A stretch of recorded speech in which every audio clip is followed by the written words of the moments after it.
एक बहुत ही प्रसिद्ध समाज सेवी जिनका नाम है अनुराग चौहान। अनुराग जी अपनी संस्था ह्यूमंस फॉर ह्यूमैनिटी के जरिए मेंस्ट्रुअल हाइजीन को लेकर देश भर में जागरूकता बढ़ाने में अपना महत्वपूर्ण और सराहनीय योगदान देते आए हैं। Ministry of women and child development, government of India और यूनिसेफ जैसी कई संस्थाओं ने इन्हें सम्मानित भी किया है। यूनाइटेड नेशंस द्वारा इन्हें कर्मवीर चक्र और ग्लोबल फेलोशिप से पुरस्कृत किया जा चुका है। बहुत बहुत शुभकामनाएं। मेंस्ट्रुएशन एक वीकनेस नहीं है, this is a power to give life.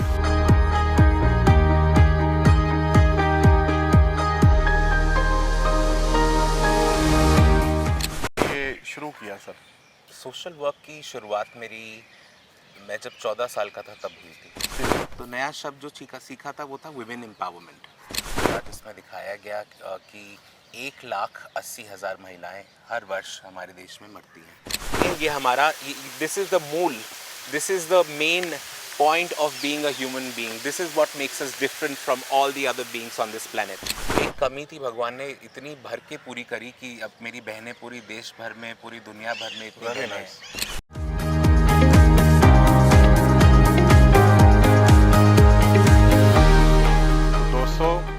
Time with अमर, बातों बातों में आज हम मिल रहे हैं अनुराग चौहान जी से, जो चुपचाप जिंदगियों को ऐसे छूते हैं जहाँ शब्दों का भी असर ज़्यादा बोलता है। तो प्लीज़ मिलते हैं अनुराग जी से। Sir thank you very much, आपने अपना कीमती टाइम निकाला। सीरियसली बहुत अच्छा लग रहा है सर आपको लाइव देख के। सर इतने आपके हमने मतलब बच्चन साहब से लेकर और इतने हमने रिव्यूज़ पढ़े हैं और स्टडी करी है।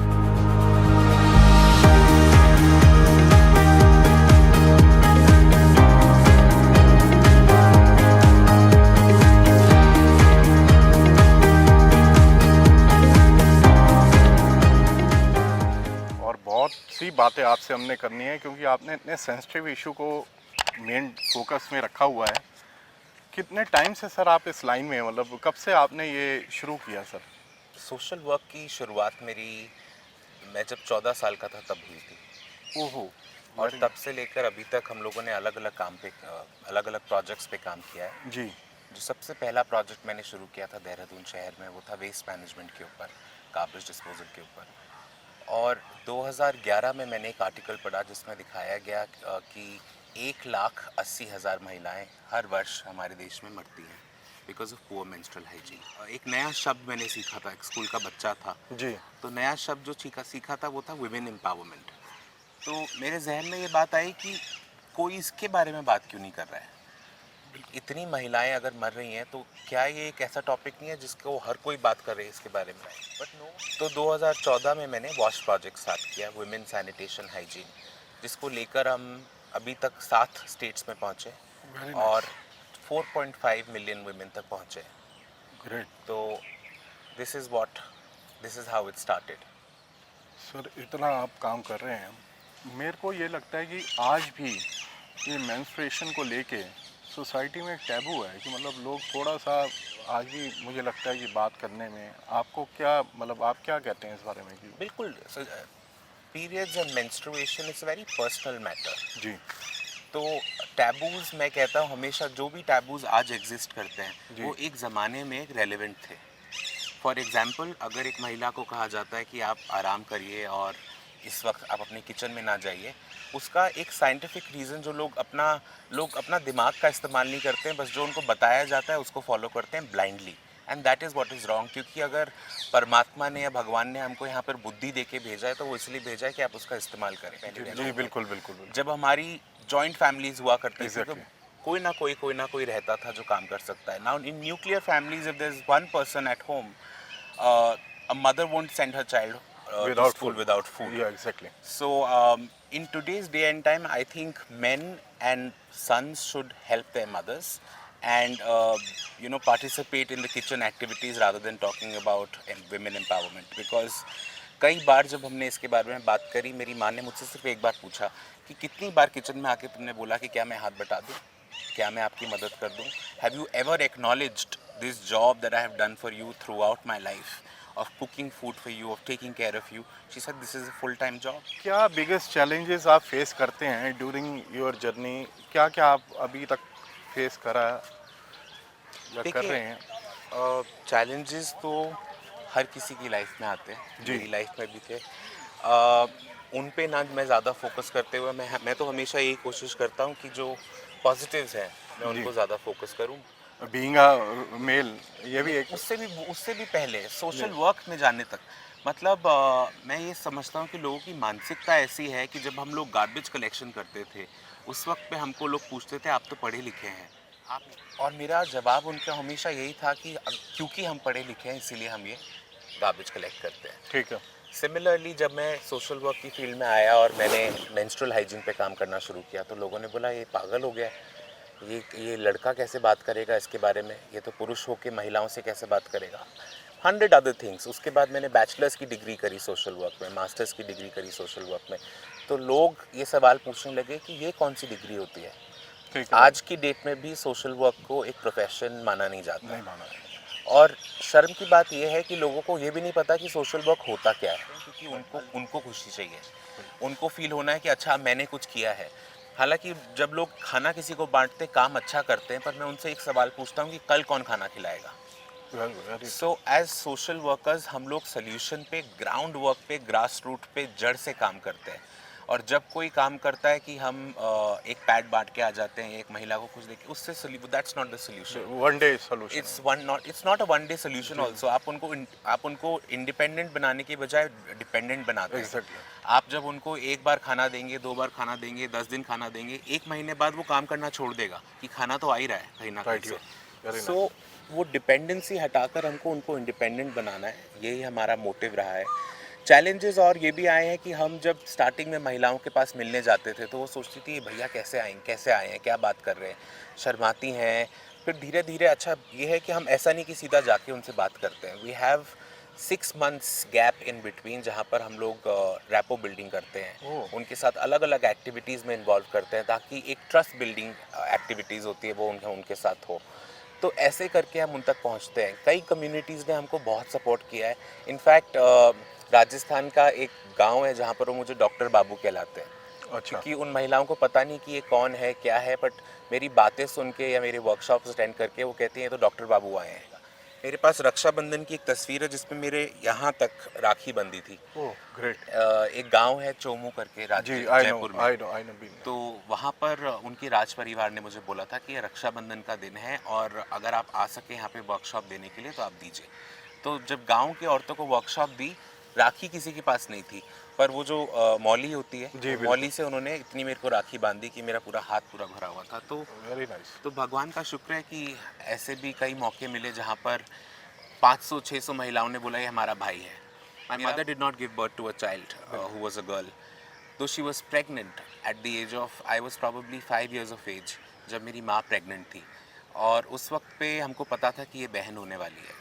तो ज़िंदगी में जो एक कमी रही मेरी वो थी एक बहन की। ठीक है। कभी भी नहीं मिली वो, क्योंकि she was born she was not alive any more when she was born. Oh so 9 महीने जो मेरी माँ ने जिए जी। उसको अपने पेट में रखा, वो 9 महीने मैंने भी जिए माँ के साथ, expecting that I will have a sister. So I think कहीं ना कहीं वो जो एक कमी थी भगवान ने इतनी भर के पूरी करी कि अब मेरी बहनें पूरी देश भर में, पूरी दुनिया भर में इतनी वेरी बहनें नाइस। हैं। तो अनुराग जी जब आप ये करते हैं बेसिकली मतलब अपना कोई भी प्रोग्राम या जो भी, तो कैसे रिस्पॉन्ड करती हैं ये मतलब आपके फीमेल्स? मैंने जैसे आपको बताया कि first step is to build trust, first step is to build the rapport. जी। तो वो रैपो बिल्डिंग में जो 6 महीने लगते हैं वो लगते हैं। हर कोई हिचकिचाता है इस बारे में, क्योंकि ये एक ऐसा सब्जेक्ट है जिसके बिल्कुल, बारे बिल्कुल। में बात नहीं होती। नहीं होती नहीं। और वो क्यों नहीं होती है? क्योंकि हमने कभी उसको सोचा ही नहीं कि ये एक विचारधारा ही नहीं है कि ये एक ह्यूमन प्रॉब्लम है। जी। इसको हमेशा एक महिला की प्रॉब्लम माना गया है, और उसके लिए मैं ब्लेम करता हूँ सारी माँओं को। बिकॉज अगर आपका बेटा आपसे कभी पूछे कि ये क्या है, तो माँ कहती है ये आपके लिए नहीं, ये महिला के लिए है। बिल्कुल, बिल्कुल। This is none of your business is what a lot of mothers tell their children. अच्छा मैं यहाँ पे रोकूंगा आपको। आप इसी प्रोग्राम के तहत मतलब कभी आपने कोशिश करी है मेल्स को इन्वॉल्व करने की अवेयरनेस में कैसे आप उनको अप्रोच करा या क्या आपने उनको गाइड करा? बिल्कुल, मतलब आप मानेंगे जहाँ पर ऐसी जगह पर हम लोगों ने लोगों को इन्वॉल्व किया है, पुरुषों को, जी। जहाँ पर शायद कोई और ना करता। हमने इंडियन मिलिट्री एकेडमी में जवानों को इंक्लूड किया इस कॉन्वर्सेशन में। रियली? अच्छा। हमने सीआरपीएफ के जवानों को इंक्लूड किया इसमें, हमने आईटीबीपी के जवानों को इंक्लूड किया इसमें। और अब हम क्या कर रहे हैं कि हम स्कूलों में जाकर हम ये नहीं कर रहे हैं कि वर्कशॉप सिर्फ लड़कियों के लिए जी। है, वर्कशॉप बच्चों के लिए भी है। So boys and girls both are coming together and participating in this. तो स्कूल में आकर जब वहाँ पर हम लोग उनका SCPW पीरियड होता है तो उसको उनको पैड बनाना सिखाते हैं। एक सैनिटरी पैड स्कूल में बच्चा कैसे बना सकता है, तो वो सैनिटरी पैड स्कूल में बनाए जाते हैं, बच्चों के द्वारा बनाए जाते हैं। एंड तो ये इसमें दोनों इन्वॉल्व रहते हैं, मतलब boys and girls oh, both very are good. Involve. And this is when we actually give them a workshop कि ये क्या होता क्या है, क्योंकि क्यूरियोसिटी होती है। जी जी, बिल्कुल बिल्कुल। तो मैं आपको बता रहा था कि वो बच्चा जब माँ उसको कहती है कि आपके लिए नहीं है, वो स्कूल जाता है। जी। मेरा पुरुष, मेरा आदमी मुझे कभी समझ नहीं पाया, मैं किस दर्द से गुजर रही हूँ वो समझ नहीं पाया, आज भी नहीं समझ पाया, मेरे आज को भी नहीं लगता है। समझ बिल्कुल। पाया। Now, who is to blame is the question. The question is that it is the woman to be blamed because उन्होंने कभी बताया ही नहीं अपने उस बच्चे को कि ये होता क्या है। So I think it is a request to all the women that they should open up and tell their brothers, their fathers, their children about menstruation, ताकि आगे चलकर जब वो लड़का बने, वो लड़का जब शादी हो, वो अपनी बीवी को समझे, अपनी बेटी को समझे और हिचकिचाए ना, मतलब बात करते हुए। उनका ख्याल रखे। बिल्कुल बिल्कुल, ये भी। तो आपको लगता है कि गवर्नमेंट पॉलिसीज इतनी सफिशिएंट काम कर रही हैं, एफिशिएंटली काम कर रही हैं, या इनको और कुछ करना चाहिए? जी तो सरकार से मेरी दरख्वास्त सिर्फ इतनी है कि जो रॉ मटेरियल है जी जिससे सैनिटरी पैड्स या सैनिटरी प्रोडक्ट्स बनते जी। हैं, उससे टैक्स हटाएं, उससे उसको इतना अफोर्डेबल बनाएं कि हर इंसान, हर तबके का इंसान उसको अफोर्ड कर सके।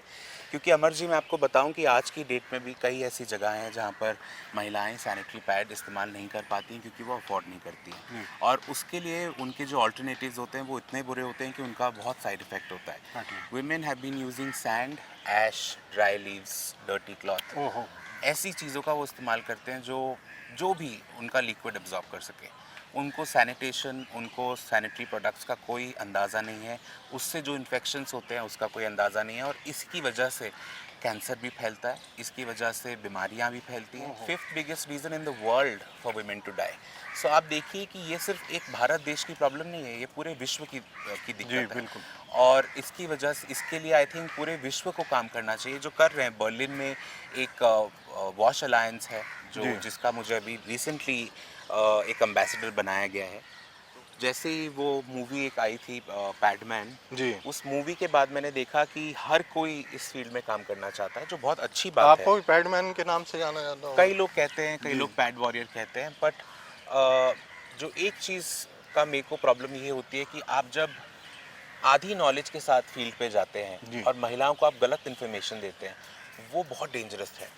उससे अच्छा आप उनको इन्फॉर्मेशन ना दें, उनके पास जो हाफ कुक नॉलेज है वही रहे, जी। आप उनको गलत इन्फॉर्मेशन ना दें। तो वर्कशॉप्स भी जब होती हैं तो हम प्रोफेशनल्स के साथ वर्कशॉप्स करते हैं। कई बार कितनी जगहों पर, चाहे मैंने इतने 10 साल में जो कितना सीख लिया हो, मैं हमेशा चाहता हूँ कि एक डॉक्टर हमारे साथ रहे, एक डॉक्टर ही उनको एक राइट इन्फॉर्मेशन दे, एक प्रॉपर इन्फॉर्मेशन दे। आपका कभी, आपको कोई इंसिडेंट याद है जहाँ पे आपके वजह से किसी की ज़िंदगी बदल गई हो, सोच बदल गई हो? कोई ऐसा आपको याद है या कोई? अमर जी, ये एक ऐसा प्रोजेक्ट है जिसमें मेरे पिताजी ने मुझे बहुत पहले बताया था जी। कि कछुए से भी कम वो जो एक स्नेल होता है ना, उस स्नेल के पेस से ये काम होता है। ठीक है जी। तो इसका मूवमेंट इतना हल्का है कि आपको दिखाई भी नहीं देगा। 10 साल बीत जाएंगे, 20 साल बीत जाएंगे, आपको दिखाई नहीं देगा कि ये फ़र्क पड़ा भी है कि नहीं पड़ा है। ठीक है। बट अंतर बहुत आया है। जी। हम लोगों ने उनकी मानसिकता हमने बदलती हुई देखी है, महिलाओं की हो, पुरुषों की हो, बुज़ुर्ग महिलाओं की हो, जहाँ जहाँ हम लोग काम करते हैं। क्योंकि हम लोग उनमें से नहीं है कि एक जगह गए, वहाँ पैड बांटा और निकल गए उधर से। महीनों तक वहाँ पर हम लोगों के प्रोजेक्ट चलते हैं, सालों तक हम उनकी कम्युनिटीज़ के साथ काम करते हैं, इंगेज करते हैं। और मेंस्ट्रुअल हाइजीन ये एक चीज़ पे काम नहीं करते, हम लोग उनके स्किल्स पे काम करते हैं, हम लोग उनके डेवलपमेंट पे काम करते हैं, एम्प्लॉयमेंट जनरेशन पे काम करते हैं। तो अलग अलग कम्युनिटीज़ के साथ अलग अलग काम किया जाता है। बट बहुत ही उनके साथ बातचीत करने के बाद ये समझ में आया कि वो इतनी अनअवेयरनेस है हमारे देश में कि उनको ये नहीं पता कि पुरुष को पीरियड्स नहीं होते। उनके बच्चे थे, शी इज़ मैरिड, बट जब उन्होंने ऐसा सवाल पूछा तो वो दिल दहलाने वाला सवाल था मेरे लिए कि ऐसा कैसे हो सकता है कि एक महिला को नहीं पता कि उसके हस्बैंड के साथ उसको क्या। तो ऐसी कई सारी चीज़ें हैं। एक लड़की थी 32 वर्ष की सहारनपुर में, वहाँ उसने मुझे एक चीज़ बताई कि जब उसको ये पहली बार पीरियड्स हुए जी। तो उसको लगा कि वो मरने वाली है, और कम से कम 7 दिन तक वो सोच के सोती थी कि मैं मरने वाली हूँ। ओहो हो। आप सोचिए कि उसकी मानसिकता पे, उसके दिमाग पे, उसकी मेंटल वेलबींग पे कितना असर पड़ा होगा। तो ट्रॉमा मैनेजमेंट पे भी हम लोग काम करते हैं, जहाँ पर हम लोग लिसनिंग सर्कल्स क्रिएट करते हैं। महिलाओं की एक बात मैं आपको बताऊं जो आपने देखी होगी, आप उम्र में मुझसे काफ़ी बड़े हैं जी। आपने देखा होगा कि एक औरत जो है वो अपनी दिक्कत को सबसे आखिर में रखती है। बिल्कुल। तो उसी लिए हमने एक लिसनिंग सर्कल बनाया जहाँ पर सब महिलाएं आके अपनी प्रॉब्लम्स डिस्कस करती हैं।